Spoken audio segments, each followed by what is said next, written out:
कैसे हैं आप लोग। राजन फैमिली किचन में आप लोगों का स्वागत है। तो फ्रेंड्स, आप लोगों को जन्माष्टमी की बहुत बहुत शुभकामनाएं। मैं एडवांस में आप लोगों को शुभकामनाएं दे रही हूँ। और मैं आज बनाने जा रही हूँ जन्माष्टमी भोग के लिए मेवा कतली। तो मैं किस तरह से मेवा कतली बनाऊंगी तो वो आप लोग मेरा पूरा वीडियो देखें। और अगर मेरा वीडियो आप लोगों को अच्छा लगे तो लाइक कमेंट शेयर करें और मेरे चैनल को सब्सक्राइब कर लें। Thank you.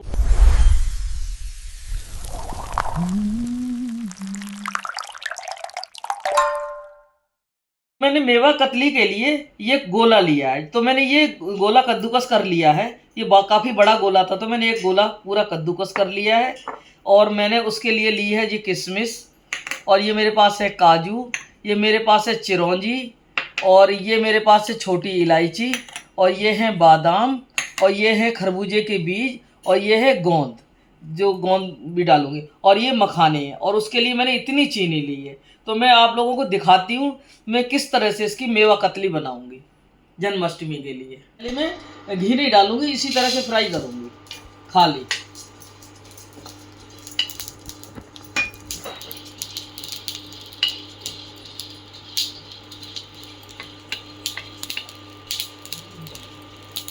इनको भूनने के बाद मैं इनको थोड़ा सा फटक दूंगी। इसमें हल्का फुल्का कोई छिलका भी अगर होगा ना तो वो निकल जाएगा। तो ये मैंने खरबूजे के बीजों को अच्छे से भून लिया है और इनको मैंने फटक के साफ कर दिया है। इसमें कभी कभार एक छिलका होता है तो अगर मैं घी डाल देती ना तो वो निकलता नहीं। तो मैंने इनको पहले भून करके इनको फटक दिया, फटक करके बढ़िया साफ कर लिए। और अब मैं इसमें डालूंगी घी।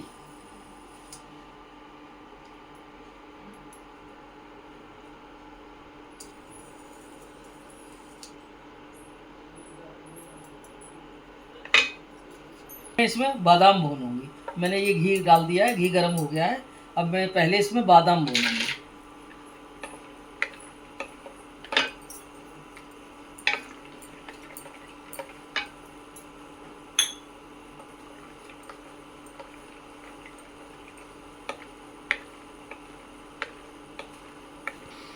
अब बादाम भुन गए हैं, ये थोड़े चटक गए हैं। अब मैं इनको वापस निकाल लूँगी प्लेट में। ये देखिए आवाज़ भी आ रही है।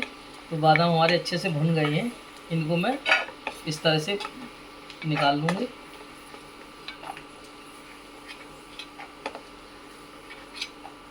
इनको मैं इसमें डाल दूँगी। अब मैं इसमें डालूँगी काजू। तो ये मेरे पास है काजू। तो मैं अब इनको हल्का हल्का भून लूँगी।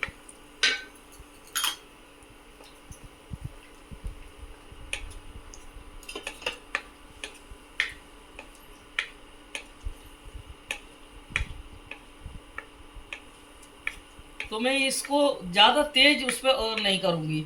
मैं ज़्यादा तेज कढ़ाई नहीं करूँगी, हल्के मतलब मीडियम रखूँगी। उसी पे ही मैं सारी मेवाओं को सेकूँगी।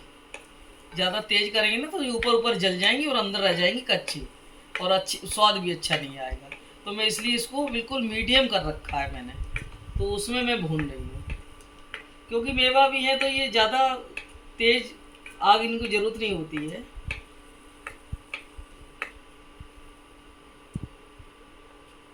तो मैं आराम आराम से इनको हल्के हल्के उसमें भूनूंगी।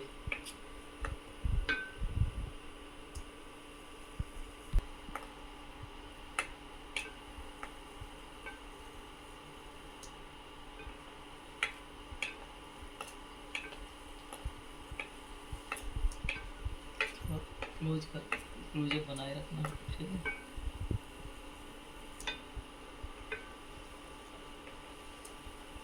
तो अब काजू भी हमारे हल्के गोल्डन फ्राई हो गए हैं। तो मैं इनको हल्के से गोल्डन फ्राई करनी है मुझे। अब मैं गोल्डन फ्राई हो गई है, मैं इनको निकाल लूँगी इस तरह से प्लेट में। इनको मुझे ज़्यादा रेड नहीं करने हैं, हल्के गोल्डन फ्राई करने हैं।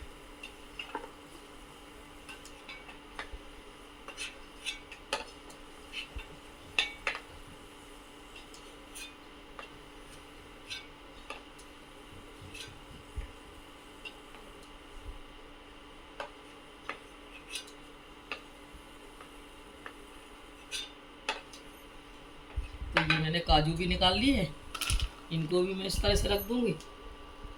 और अब मैं इसमें डालूंगी थोड़ा थोड़ा करके गोंद। तो ये मेरे पास गोंद है, अब मैं इस गोंद को भूनूंगी।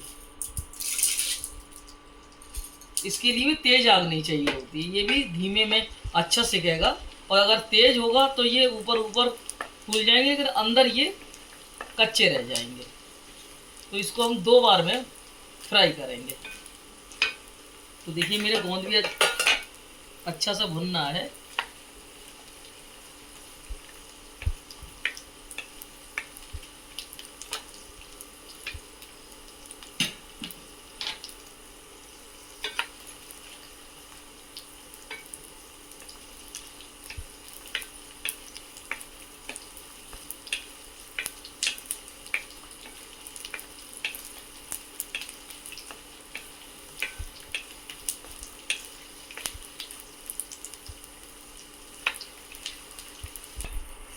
गोंद भी बढ़िया एकदम फूल गया है, बहुत अच्छा भुन गया है।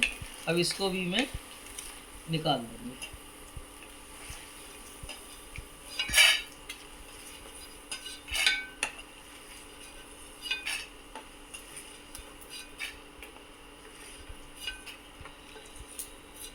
तो भी भून लिया है। अब मैं इसको भी परात में रख लूँगी। अब मैं आधा डाला था, अभी जो आधा मेरे पास है ना, इसको मैं अब डाल दूँगी। तो मैं इसको 2 बार में भूना जाना डाला था ना, ये भी मैंने भून लिया है। तो ये भी मैंने रख दिया। अब इसके बाद मैं डालूँगी मखाने। अब मैं इनको मखानों को भूनूँगी इसमें घी में।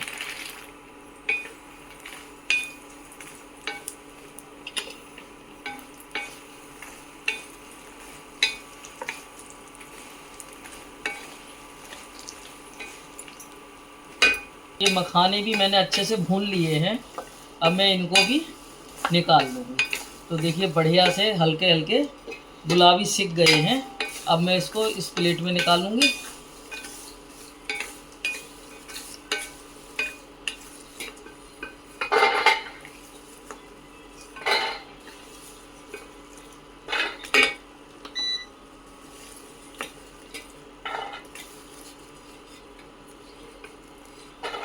मखाने भी हमारे भुन गए हैं। अब मैं इसमें गोला डालूंगी भूनने के लिए। तो इसमें थोड़ा सा घी है अभी, इसमें ज़्यादा नहीं भूनते हैं गोले को, क्योंकि इसमें पहले से ही ऑयल होता है। तो इसे हमें ज़्यादा भूनने की ज़रूरत नहीं पड़ती है। तो इसे मैं थोड़ा थोड़ा इसे भी गोल्डन फ्राई करूँगी इस तरह से।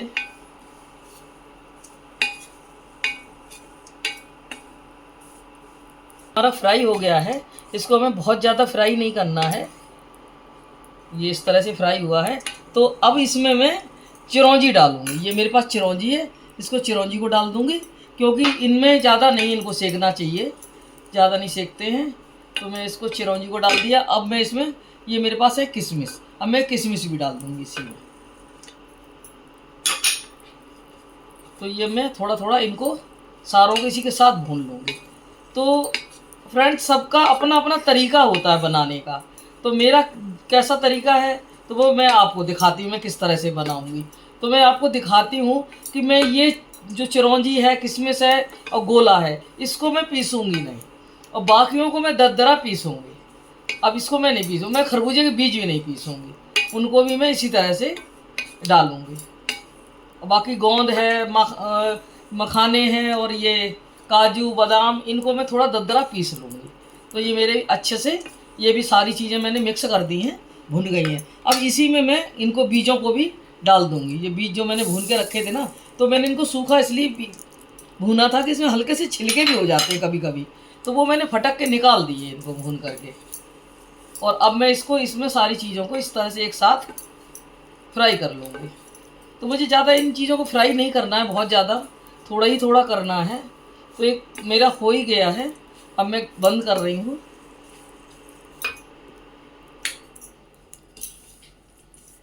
तो बाकी कढ़ाई इतनी गर्म है कि उसी से ये काफ़ी कुछ गर्म वैसे हो जाएंगे, सिक जाएंगे। और मैं अब इनको थोड़ा ठंडा हो करके इनको थोड़ा मोटा मोटा पीस लूँगी। मेरे पास छोटी इलायची, जिसको मैंने छील लिया है, अब मैं छोटी इलायची को इसमें डाल दूँगी इस जार में। और थोड़ी सी मैं इसमें डालूँगी चीनी, इस तरह से। तो तो ये चीनी के साथ ना बहुत अच्छे से इलायची पिस जाएगी। तो मैं इसको चीनी के साथ इलायची को पीस लूँगी और वो फिर मैं इस पाउडर को जब बनाऊँगी ना उसी में ही डाल दूँगी इसको। तो मुझे अब ये इलायची कूटनी नहीं पड़ेगी, अच्छे से पिस जाएगी। मैंने इलायची को इसके शुगर के साथ पीस लिया है, चीनी के साथ। अब मैं इसको डाल दूँगी इलायची। तो इस तरह से मैं पीस के अधिकतर या तो रख लेती हूँ पाउडर बना करके, या मैं मतलब इस तरह से पीस के डालती हूँ तो ये अच्छे से मिक्स हो जाती है। तो अब मैं इन मखानों को थोड़ा दरदरा दरदरा सा पीस लूँगी, ज़्यादा बहुत पाउडर नहीं बनाऊँगी, थोड़ा सा मोटा मोटा पीस लेंगे। अब ये एक साथ नहीं आएगा ना, तो मैं इनको थोड़ा अलग अलग पीसूँगी। तो ये मैंने मखाने पहले पीस लूँगी, उसके बाद बाकी चीज़ पीसूँगी। तो मैं दिखाती हूँ। देखिए मैंने ये मखानों को किस तरह से पीस लिया है, इस तरह से। ज़्यादा मैंने एकदम बहुत बारीक पाउडर नहीं किया है, लेकिन इस तरह से मैंने इसको पीस लिया है। अब मैं बाकी चीज़ें इसमें डाल करके इनको भी थोड़ा मोटा मोटा हल्का सा पीसूँगी।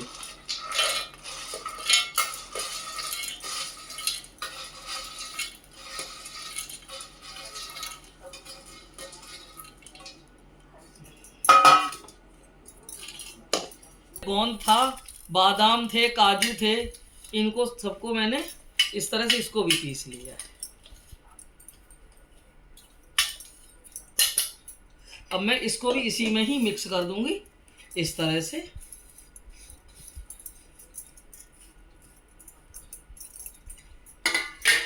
और मैंने जो ये आपको दिखाया, ये कढ़ाई में जो मैंने गोला और चिरौंजी किशमिश भुनी थी, ये देखिए कितनी बढ़िया भुन गई है।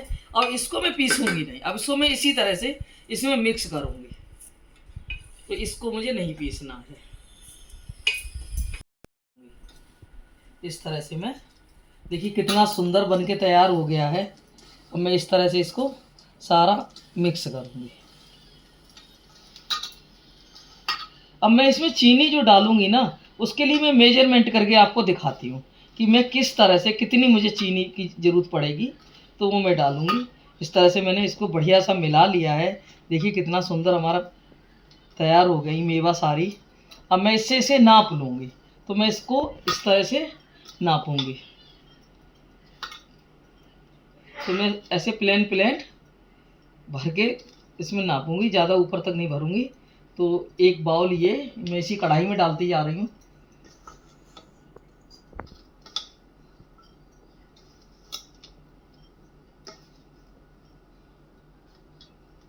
दो, और ये आधी कटोरी होगी शायद।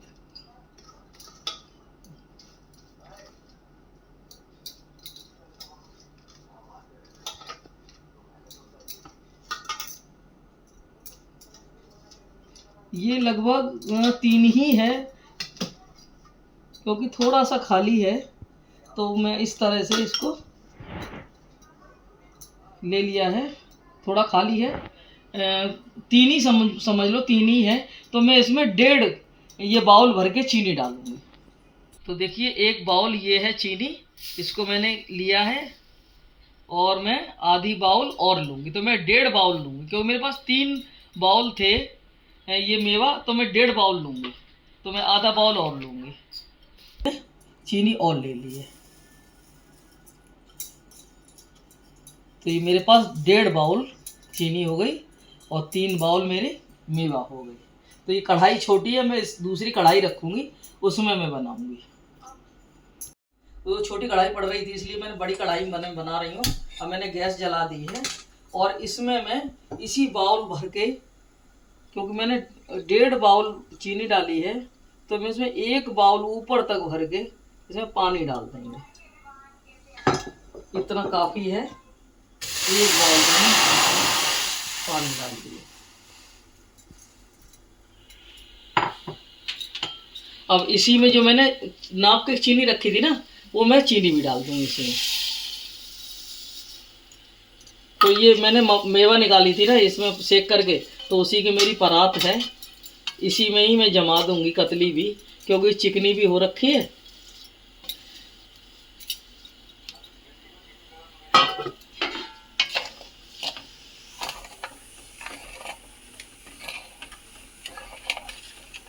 छोटी छोटी इलायची डाल करके, जो चीनी डाल के पीस ली थी छोटी इलायची, तो ये मैंने शुगर इसमें डाल दूंगी इस तरह से।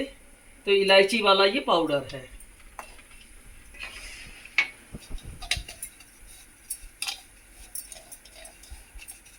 ये भी मैंने इसमें डाल दिया, तो इसमें अच्छा सा फ्लेवर आएगा इलायची का।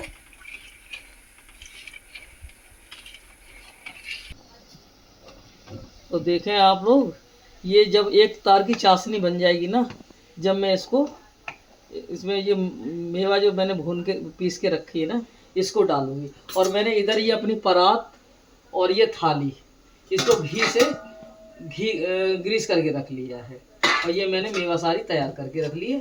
अब मुझे एक तार की जैसी चाशनी बनेगी तभी मुझे इसमें मेवा डालनी है। तो देखिए आप लोग, ये मेरी एक तार की चाशनी बन गई है।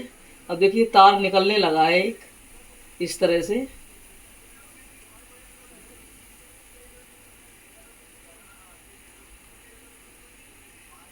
एक तार बनने लगा है। अब हम इस तरह से इसको हाथ में लेंगे और इसको इस तरह से देखेंगे, तो ये तार अच्छे से तार खींचने लगा इस तरह से।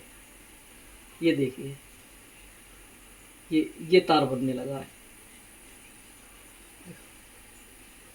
ये देखिए, इस तरह से इसमें तार बनने लगा। अब मैं इस गैस को धीमा करूंगी और इसमें अपनी ये मेवा को डाल दूंगी। तो मैं दिखाती हूँ आपको।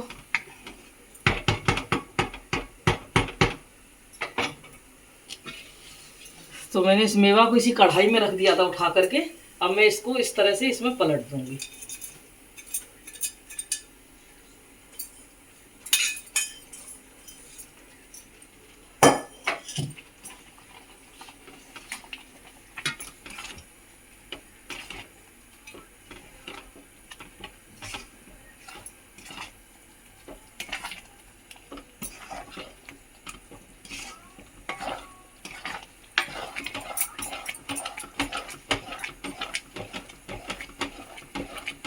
मैंने इस तरह से इसको मेवा को अच्छे से मिक्स कर लिया है।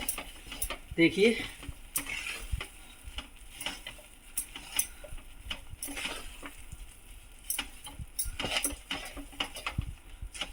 अब मैंने गैस को भी बंद कर दिया है। तो अब मैं इसमें थालियों में इसको फैलाऊंगी। फिर मैं आपको दिखाती हूँ किस तरह से मैं इसके पीस काटूंगी।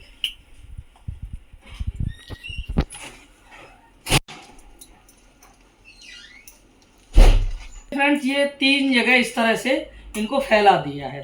तो ये 2 थाली है, ये एक परात है, इसमें मैंने फैला दिया है। अब ये थोड़ा ठंडा हो जाएगा ना, तब मैं इसके पीस काट दूंगी और पूरी तरह से ठंडी हो जाएगी जब मैं इसको निकालूंगी। तो ये इस तरह से मैंने पूजा के लिए, भोग के लिए, जन्माष्टमी के लिए ये बनाई है कतलियाँ। तो मेवा कतली भी कहते हैं, इसको पंजीरी भी बोलते हैं, कहीं इसको पंजीरी भी कहते हैं। तो आप लोगों को या इसको क्या बोलते हैं? मेवा पाक बोलते हैं या पंजीरी बोलते हैं या मेवा की कतली बोलते हैं, क्या बोलते हैं? आप लोग कमेंट करके जरूर बताएं। मैंने इस तरह से इनमें कट लगा दिया है। अभी ये गीले हैं थोड़े, और जब ये ठंडे हो जाएंगे ना, तब फिर मैं इनके पीस को निकालूंगी। इस तरह से मैंने सारे पीसों में अभी निशान बना दिए हैं।